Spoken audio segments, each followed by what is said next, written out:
سبيل مريح تنهد يا صاحي كي تستريح. الله عليه وآله وصحبه وسلم. اکمل المؤمنین ایمانا احسنهم خلقا، صدق رسول اللہ صلی اللہ علیہ وآلہ وصحبہ وسلم۔ آئیے ہم سب مل کر بارگاہ بیکس پناہ میں درود پاک کا نذرانہ پیش کریں۔ پڑھے بآواز بلند، اللہم صلی علی سیدنا و مولانا محمد وعلی آل سیدنا و مولانا محمد بارک وسلم صلاۃ و سلاما علیک یا رسول اللہ صلی اللہ تعالی علیہ وسلم۔ اس درس کا عنوان اور موضوع ہے لنگڑا ایمان۔ اللہ کے رسول صلی اللہ علیہ وآلہ وصحبہ وسلم ارشاد فرماتے ہیں، اکمل المؤمنین ایمانا، ایمان والوں میں سب سے کامل ایمان والا کون ہے؟ احسنہم اخلاقا، جو ایمان والوں میں سب سے اچھے اخلاق والا ہے۔ ایمان کا کمال اس وقت پورا ہوگا جب ایمان والا اخلاق کے کمال کو پورا کر لے۔ جب وہ اخلاق کے معاملے میں اچھا ہوگا تبھی وہ ایمان والا بھی ہو سکتا ہے۔ کوئی ایسا نہیں ہو سکتا جو کامل ایمان والا ہو اور ایمان کی حد کو پہنچ گیا ہو لیکن اخلاق میں کوئی معاملہ ہو۔ اخلاق اس کا 100% ہونا چاہیے۔ اخلاق میں کوئی دو رائے نہیں ہو سکتی، اور یہ اخلاق ایسی چیز ہے کہ اگر بندہ ایمان والا نہیں بھی ہے اور اس کے اخلاق اچھے ہیں تب بھی لوگ اٹریکٹ ہوتے ہیں۔ لیکن یہ ہے کہ اللہ کی بارگاہ میں ایمان تو سب سے اہم ہے، لیکن اس کے بعد اخلاق کا ہونا بے پناہ ضروری ہے، ورنہ وہ اگر اخلاق نہیں ہے تو اس کا ایمان بھی کیا ہے؟ لنگڑا ہے، وہ ایمان بھی مکمل نہیں ہے۔ اللہ کے رسول صلی اللہ علیہ وآلہ وصحبہ وسلم کی بارگاہ میں کچھ قیدیوں کو لایا گیا۔ ان قیدیوں میں ایک عورت بھی تھی۔ اس عورت نے کہا، اللہ کے رسول صلی اللہ علیہ وسلم کی بارگاہ میں عرض کی، یا محمد صلی اللہ علیہ وسلم، کہا کہ اگر تم مجھے آزاد کر دو تو بہتر ہوگا۔ اس کی وجہ یہ ہے کہ میں بہت بڑے سردار کی بیٹی ہوں، میرے والد جو ہے قوم کے سردار تھے اور بہت نیک انسان تھے، اور کوئی اگر تکلیف میں ہوتا تو اس کی مدد کرتے، کوئی قید میں ہوتا تو اس کو آزاد کروا دیتے، اسی طرح کوئی بھی گردش زمانہ کا شکار ہوتا، کوئی مسائل ہوتے تو اس میں وہ مدد کرتے تھے۔ تو کہا کہ تمہارے والد کون تھے؟ کہا کہ میں صفانہ بنت حاتم طائی ہوں۔ حاتم طائی کی سخاوت کون نہیں جانتا ہے، ان کے اخلاق کون نہیں جانتا ہے، عرب کے علاوہ عجم میں ان کے بارے میں لوگ جانتے۔ تو یہ صفانہ بنت حاتم طائی نے کہا کہ میں ایسے باپ کی بیٹی ہوں جو بہت با اخلاق تھے، یعنی میرا باپ ایسا تھا کہ میرے باپ کے پاس کوئی اگر آتا تو خالی ہاتھ اس کو لوٹنے نہیں دیتے تھے۔ اللہ کے رسول صلی اللہ علیہ وسلم نے ارشاد فرمایا، ہذہ صفات المؤمنین حقا، فرمایا کہ یہ تو یقیناً مومنین کی صفات ہے، ایمان والوں کی صفات ہے۔ وَلَوْ كَانَ أَبُوكِ مُسْلِمًا لَتَرَحَّمْنَا عَلَيْهِ، اور اگر تمہارے والد اسلام والے ہوتے، ایمان والے ہوتے تو ہم ان پر فاتحہ بھی پڑھ دیتے، ہمارے نزدیک وہ مرحوم بھی ہوتے، لیکن اب ایمان نہیں تھا تو ہمارے نزدیک وہ کامل نہیں ہے، لاغ اخلاق ہو۔ لیکن اس کے بعد فرمایا کہ ایسے اخلاق والی باپ کی بیٹی کو ہم قید نہیں رکھ سکتے، انہیں آزاد کر دے۔ صرف آزادی کس بنیاد پر ملی؟ اخلاق کی بنیاد پر۔ باپ اخلاق والا تھا، ان کے بارے میں نہیں معلوم، لیکن باپ اخلاق والا ہے۔ وَكَانَ أَبُوهُمَا صَالِحًا، جو سورہ کہف میں ہم نے پڑھا کہ جب حضرت موسیٰ علیہ السلام وہاں پہنچے حضرت خضر علیہ السلام کے پاس، اس گاؤں میں جہاں گاؤں والوں نے آپ لوگوں کو کچھ پوچھا ہی نہیں، نہ کھانے کے لیے پوچھا نہ پانی کے لیے پوچھا۔ جب وہاں پہنچے، جب کوئی پوچھتا ہی نہیں ہے تو وہاں پر دیکھا کہ ایک گھر کی دیوار گر رہی تھی، آپ وہاں گئے، اس دیوار کو بنا دیا۔ تب حضرت موسیٰ علیہ السلام نے کہا کہ ہم لوگوں کو گاؤں والوں نے پوچھا تک نہیں پانی کے لیے، اور اب یہ اس گاؤں میں کسی ایک گھر کی دیوار گر رہی ہے تو آپ فری میں اس کا گھر بنا دے رہے، کم سے کم کچھ تو اس سے معاوضہ لے لیتے۔ جب ان کے اندر کوئی روح رعایت نہیں تو ہم کیوں رعایت کریں؟ تب پتہ چلا کہ اللہ تبارک و تعالیٰ نے یہ حضرت خضر علیہ السلام کو بتایا کہ کیا معاملہ تھا. پھر وہ معاملہ حضرت موسیٰ علیہ السلام کو بتایا گیا. اصل میں یہ جو دیوار ہے اس کے نیچے خزانہ ہے، اور اس گھر میں رہنے والے 2 یتیم بچے ہیں، اور اس کے والد نے اپنی پوری پراپرٹی اور جو خزانہ تھا وہ اسی دیوار کے نیچے رکھا ہے. اگر یہ دیوار وقت سے پہلے گر گئی، ان کے جوان ہونے سے پہلے، تو ان کے جو چاچا بابا ہے ان کے بچپن میں کھا جائیں گے. تو اللہ کی جانب سے مجھے حکم ہے کہ یہ دیوار میں بنا دی. اور یہ بنانے کا حکم بھی اس لیے ہوا ہے کہ یہ دونوں جو بیٹے ہیں، بچے ہیں، ان دونوں کے جو باپ تھے وہ بہت نیک تھے. یعنی باپ کا نیک ہونا بچے کی زندگی میں اثر ڈالتا ہے. اگر باپ نیک ہو تو اس حساب سے مارکیٹ میں اس کی ویلیو بڑھ جاتی ہے کہ ہاں یہ بندہ بہت نیک اور انسان ہے. اس سے پتہ چلا کہ ہمارا دین صرف مسجد میں نہیں ہے، ہمارا دین مارکیٹ میں بھی ہے.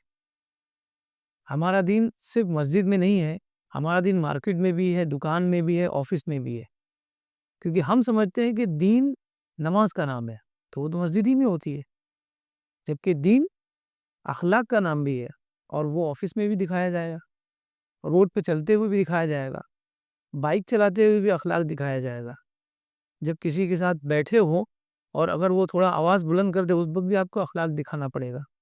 تو یہ ساری چیزیں ہیں کہ خالی ہم نے سمجھا کہ مسواک ہی میں پورا دین ہے، لیکن جب آپ کا معاملہ آپ کی بیوی سے ہو تو اس وقت ٹھہر کر آپ معاملے کو پیش کریں اور طلاق کی نوبت نہ آئے، یہ بھی دین ہے.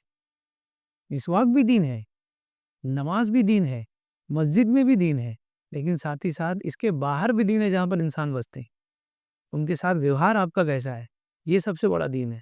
تو ہمارا معاملہ یہ ہے کہ ہم نے سمجھا ہے کہ اگر ہم نے ٹوپی لگا لی اور عمامہ پہن لیا تو ہم دین پر قائم ہو گئے. اب اس کے بعد ہم چاہے کتنی بھی بد اخلاقی کرتے بھی رہے، چاہے کسی کھری کھوٹی سنا دے، کسی کو گالی دے دے، وہ بالکل چلے گا. اسی لیے پھر لوگ یاد دلاتے ہیں کم سے کم ٹوپی کا تو خیال رکھو. تو اس کو یاد آتا ہے کہ ہاں دین کا کچھ حصہ میرے سر پر باقی رہ گیا ہے. آپ کا حقیقی اخلاق جو ہے وہ یہ نہیں ہے کہ آپ اپنے باس کے ساتھ کیسے پیش آتے ہیں، آپ اپنے مافوق کے ساتھ کیسے پیش آتے ہیں، یہ آپ کا حقیقی اخلاق نہیں ہے. وہاں تو نہیں بھی ہوگا تو اخلاق سے پیش آئے گا. خالی پتہ چل جائے کہ یہ جو چلنے کی آواز آ رہی ہے یہ باس کی ہے تو آدمی سیٹ سے کھڑا ہو جاتا ہے. لیکن آپ کا اخلاق آپ کے آفس کے امپلائی کے ساتھ ہے، آپ کے آفس کے واچ مین کے ساتھ ہے، تب آپ پتہ چلے گا کہ آپ کتنے اخلاق والے ہیں. اخلاق کا معیار یہ ہے. صرف اخلاق آپ کی شفاعت نہیں کر سکتا، یعنی صرف آپ اخلاق والے ہو اور ایمان والے نہ ہو تو قیامت کے روز یہ اخلاق آپ کی شفاعت اور سفارش نہیں کریں گے. لیکن ہاں آپ ایمان والے ہیں اور اخلاق نہیں ہے تو یہ ایمان لگ رہا ہے، یہ کامل ایمان نہیں ہے. اور یہ اخلاق کا درس ہمیں تعجب ہوتا ہے کہ اب ہمیں ان لوگوں سے لینا پڑے گا جن کو ہمارے اسلام نے درس دیا. ان لوگوں سے یہ اخلاق لینا پڑے گا جن لوگوں کو اسلام نے انسان بنایا، لیکن وہ لوگ اسلام میں آئے لیکن اس سے پہلے بھی ان کے اندر بہت ساری اچھی چیزیں موجود تھی، اخلاقیات موجود تھے. سب سے بڑی کمی یہ تھی کہ وہ ایمان والے نہیں تھے. لیکن جب ایمان لائے اور اب یہ دور میں ہم آ رہے ہیں تو ہمارے پاس ایمان تو ہے لیکن ویسے اخلاق نہیں جو ایام جاہلیت میں تھے، وہ اخلاق بھی ہمارے درمیان نہیں رہیں گے. ابو جہل کا قصہ، ابو جہل نے یہ پلان بنایا کہ اللہ کے رسول صلی اللہ علیہ وسلم پر ہم حملہ آور ہوں گے اور ان کو دبوچ لیں گے. پلاننگ میں یہ تھا کہ ہر قبیلے سے ایک فرد کو لیا جائے گا. وجہ کیا تھی کہ بہت سارے قبیلے مکہ میں ہیں، سب سے ایک ایک فرد کو لیا جائے گا، حضور صلی اللہ علیہ وسلم کو پکڑا جائے گا اور انہیں قتل کر دیا جائے گا. معاذ اللہ، جب قتل ہو جائیں گے تو کوئی نہ کوئی آئے گا حساب لینے کے لیے. تو جو بھی آئے گا تو اتنے قبیلے کے لوگ ایک ساتھ ہوں گے تو کہاں سے حساب لے گا؟ کوئی قصاص نہیں سکتا، بدلہ کہاں سے لے گا؟ ہر قبیلے کا ایک بندہ لے گیا. شرارت کا بھی ایک معیار ہوتا ہے، یعنی اخلاق میں بھی بہت اونچے تھے اور شرارت میں بھی بہت اونچے تھے. پلاننگ دیکھی، سب کو اسی میں لے لیا کہ بھائی کوئی بھی بچے گا نہیں. اب اتنے سارے قبیلے والوں سے کیسے بدلہ لے لیں گے؟ جب سب ایک سائیڈ ہو جائیں گے تو قریشی لوگ کیسے بدلہ لے لیں گے؟ اللہ کے رسول صلی اللہ علیہ وسلم کے خاندان والے. یہ اس نے پلاننگ کی اور اس کہا کہ پلاننگ میں یہ بھی شامل ہے گھر کے باہر ہمیں کھڑے رہنا ہے، جب اللہ کے رسول صلی اللہ علیہ وسلم نکلیں گے ہمیں دبوچ لینا ہے. یہ پلاننگ میں کسی نے کہا ابو جہل سے یہ گھر کے باہر کھڑے رہنے کی ضرورت کیا ہے؟ دروازہ توڑو، اندر چلے جاؤ. بستر پر لیٹے وہیں ان کو قتل کر دو. یہ پلاننگ بہتر ہوتی. باہر کھڑے ہو کے انتظار کیوں کر رہے ہیں؟ اللہ کے رسول صلی اللہ علیہ وسلم جب نکلے ہجرت کی رات کا واقعہ کہا آپ نے مٹی پھینکی وما رمیت اذ رمیت ولکن اللہ رمی. جب مٹی پھینکی ہے تو وہ لوگ دیکھ ہی نہیں پائے اور اللہ کے رسول صلی اللہ علیہ وسلم ان کے سامنے سے نکل گئے, بے ہوش ہو گئے. بولے یہ اللہ تبارک و تعالیٰ نے آپ کو معجزہ عطا فرمایا. تو یہ تو معاملہ ہو گیا, لیکن لوگوں نے ابو جہل سے کہا کہ دروازہ توڑ کے اندر چلے جاتے, باہر کھڑے ہو کے انتظار کر رہے ہیں, یہ کون سی بات ہے؟ جب قتل ہی کرنے آئے ہیں تو اتنے ادب سے. تو ابو جہل نے جواب دیا ادب سے. اب ان سے سمجھنا پڑے گا ہم کو ادب کیا ہے. اس نے کہا کہ ارے اگر ہم دروازہ توڑ کر اندر جائیں گے تو عرب والے مجھ سے میرے بارے میں کیا کہیں گے؟ ابو جہل سردار ابو الحکم جو سردار ہے کسی کے گھر میں ایسے ہی گھس جاتا ہے, اس میں عورتیں بھی تو ہوں گی. ریپوٹیشن, شرارت اپنی جگہ لیکن اپنے آداب بھی اپنی جگہ. آج ہمارا معاملہ یہ ہے کہ اگر شرارت پر آ جائے تو سارے آداب دھرے کے دھرے رہ جاتے ہیں. لیکن وہاں کا معاملہ دیکھیے, سوچ رہے ہیں وہ لوگ کہ میں ذمہ دار ہوں. لوگ کیا سوچیں گے کہ ٹھیک ہے محمد صلی اللہ علیہ وسلم سے ہمارا جھگڑا ہے, لیکن ہم ایسے ہی بغیر اجازت خواتین جو ہوتے ہیں ان کے گھر میں کیسے گھس سکتے ہیں یار. حضرت ابو سفیان رضی اللہ تعالیٰ عنہ فرماتے ہیں ایمان لانے کے بعد کہ میں ایک مرتبہ ہرقل بادشاہ کے دربار میں بیٹھا ہوا تھا. اس وقت اللہ کے رسول صلی اللہ علیہ وسلم کا پیغام آیا اسلم تسلم. ان لوگوں کی جنگ چل رہی ہے حضور صلی اللہ علیہ وسلم سے, اور کاروبار کے سلسلے میں یہ روم گئے ہوئے. روم میں جب یہ پہنچے ان کا قافلہ تو ہرقل نے ان کو بلایا کہ عرب کا کوئی قافلہ آیا ہوگا تو میرے پاس لے آؤ. ان کو لایا گیا تو اللہ کے رسول صلی اللہ علیہ وسلم کا خط پڑھا گیا جس میں اللہ کے رسول صلی اللہ علیہ وسلم نے دعوت دی ہرقل کو کہ ایمان لے آؤ سلامت رہو گے. دعوت اس وقت کا سپر پاور, کوئی کھڑا نہیں ہو سکتا اس کے سامنے. پورا اقتصاد اس کے ہاتھ میں ہے, پوری اکنومی اس کے ہاتھ میں تھی. فرمایا اسلم تسلم. جب ایمان بندے کے اندر آ جاتا ہے سر چڑھ کے بولتا ہے. پھر وہ اسرائیل ہو یا امریکہ ہو, نہتے لوگ ان کو حیران کر دیتے ہیں. وہ سمجھ نہیں پاتے کہ اگر یہ کہاں سے لا رہے ہیں, کیا کر رہے ہیں, کون سی طاقت ان کے پاس ہے. بہرحال ان کو لایا گیا اور کہا کہ میں تم سے کچھ سوال کرنا چاہتا ہوں. کہا کہ بولیے. تو حضرت وہ بیان فرماتے کہ مجھ سے جو سوال کیے گئے کچھ سوالات یہ تھے کہ یہ جو نبی آپ لوگ کے یہاں جو دعویٰ کرنے آئے ان میں سب سے قریبی خاندان کا کون ہے تم لوگوں میں سے؟ تو کہا حضرت اس بیان نے فرمایا میں ان سے زیادہ قریبی ہوں اس دائرے میں. تو کہا کہ تم ہی آگے آؤ, اور ان کو اس طرح بٹھایا کہ اپنے دوستوں سے جو اور قافلے میں عرب لوگ تھے ان سے وہ ان کی طرف پیٹ ہو تاکہ اشاروں میں کوئی جواب میں گڑبڑ نہ کی جائے, سچی بات بولی جائے. تو اس نے بہت سارے سوال کیے. اس میں ایک سوال یہ تھا, یہ بتاؤ جو نبوت کا دعویٰ کیا ہے جنہوں نے, ان کے بارے میں تم نے کبھی یہ الزام لایا کہ جھوٹے ہیں؟ ابو سفیان نے کہا کہ میں نے کہا نہیں بالکل, ہم تو امین کہتے ہیں ان کو, اس میں تو کوئی شک نہیں. ان کے ایمان لانے والوں کی تعداد جو ہے وہ بڑھ رہی ہے گھٹ رہی؟ بولے بڑھ رہی ہے. ایمان لانے والوں میں کمزور لوگ ہیں یا مالدار لوگ ہیں؟ کہا کمزور لوگ ہیں. یہ ساری چیزیں وہ پوچھتا گیا اور آپ بتاتے گئے. حضرت ابو سفیان یہ سارا واقعہ ایمان لانے کے بعد بتا رہے ہیں اور فرما رہے ہیں کہ میرے دل میں تھوڑی دیر کے لیے آیا کہ کوئی بات تو جھوٹ بول دوں تاکہ کوئی فالٹ تو آئے ان کا, تاکہ یہ ان پر حملہ کر دے, ہم اس بلا سے مصیبت سے نکل جائیں گے. ان کے لیے تو مصیبت ہی تھے. تو کہا کہ میں سوچا کہ میں جھوٹ بول دوں, لیکن میں نے صرف اس لیے نہیں بولا کہ پیچھے پورے میرے قافلے والے لوگ ہیں. یہ لوگ وہ ہیں جو میرے اوپر پیسہ لگاتے ہیں, پھر میں شام بغداد یہاں وہاں جا کے کاروبار کرتا.